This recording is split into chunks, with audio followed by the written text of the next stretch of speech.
Hello class, this is Shivam. बच्चों, English translation की इस सेगमेंट में आपको चैप्टर 3 पढ़ना है। Use of shall be and will be. ठीक है, हम लोग इसी चैप्टर को आज समझेंगे और काफ़ी इजी सा कंसेप्ट है। आप लोग ध्यान दीजिएगा। देखिए, मैं आपको कुछ सेंटेंसेस बताता हूँ और आप समझ पाएंगे कि ये कितना आसान सा कंसेप्ट है। ठीक है, यहाँ आपको कुछ सेंटेंसेस दिख रहे हैं, जैसे मैं खुश रहूँगा, वह एक नेता होगा। ठीक है, और ये सीता एक नर्स बनेगी। इस तरीके के जो सेंटेंसेज हैं, यही जो हैं इस चैप्टर में हम पढ़ेंगे। यानी होगा, होगी, बनेगा, बनेगी, इस तरीके का जो एक कंसेप्ट है पूरा, उसे हम लोग देखने जा रहे हैं। तो आइए आप भी ध्यान से समझिए और मैं समझाने के बाद बताऊंगा कि इसके सेंटेंस स्ट्रक्चर कैसे होंगे। एक से दो तीन चार सेंटेंसेज हम लोग देखेंगे, उसके बाद हम लोग समझेंगे कि कैसे हम इसे बनाएं। ठीक है, सबसे पहला जो वो है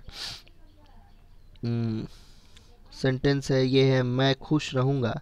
तो देखिए आई, ठीक है, और आई के साथ हम लोग जो है यूज करते हैं शैल बी।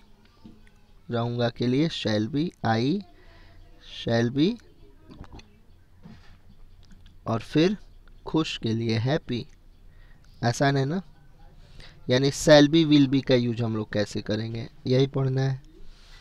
अगला जो है वो है वह एक नेता होगा। ठीक है ना, वह एक नेता होगा। अगर इसको हम लोग देखें तो आइए मैं बनाता हूँ, समझिएगा। वह एक नेता होगा यानी वह का ही, और ही के साथ हम लोग यूज करते हैं विल बी। ठीक है, ही विल बी। ठीक है, और यहाँ पे एक है तो यानी अ, और तब नेता के लिए leader, he will be a leader. ठीक है, आसान है ना, वह एक नेता होगा। अगला जो सेंटेंस है वह है सीता एक नर्स बनेगी। ठीक है ना, सीता एक नर्स बनेगी। तो अगर हम इसको देखें तो ये भी बहुत आसान है, आराम से आप बना सकते हैं। सीता एक नर्स, तो सीता, ठीक है, और जो नेम्स होते हैं उनके साथ हमेशा विल बी का यूज होता है। ठीक है, सीता विल बी। ठीक है, और एक है तो अ, और फिर नर्स है तो nurse. Sita will be a nurse, Sita एक नर्स बनेगी। आसान है, ये भी कंसेप्ट बहुत आसान है।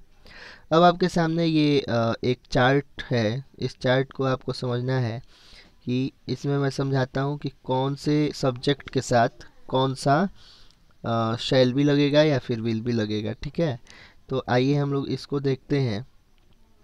यहाँ पे आप को फर्स्ट पर्सन, सेकंड पर्सन और थर्ड पर्सन दिख रहा है। फर्स्ट पर्सन, सेकंड पर्सन और थर्ड पर्सन दिख रहा है। पहले हम इसी को समझते हैं। ठीक है, तो फर्स्ट पर्सन किसको कहते हैं, जो कोई कुछ कहता है। ठीक है, जैसे मैं हूँ तो मैं आपसे कुछ कह रहा हूँ, तो मैं फर्स्ट पर्सन हूँ।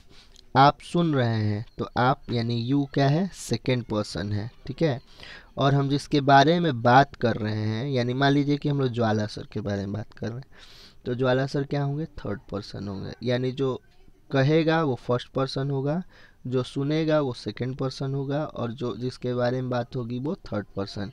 फिर एक बार, मैं बात कर रहा हूँ आपसे यानी आई क्या होंगे, फर्स्ट पर्सन। आप सुन रहे हैं यानी यू, तो आप सेकंड पर्सन है।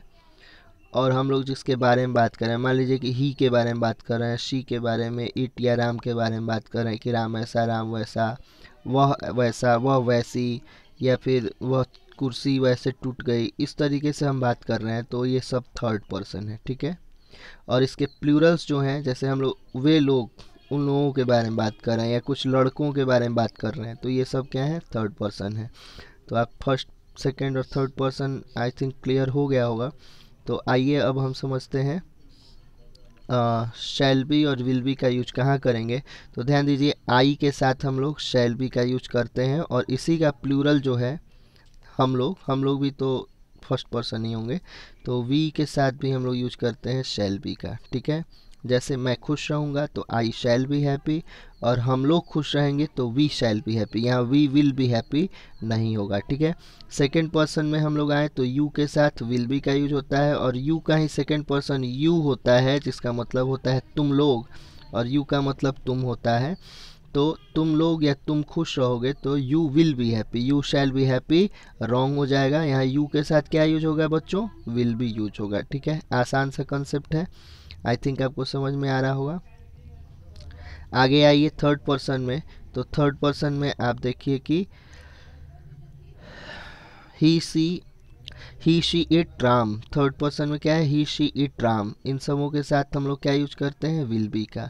जैसे राम खुश रहेगा या वह खुश रहेगा तो he will be happy, she will be happy, it will be happy, Ram will be happy, ठीक है।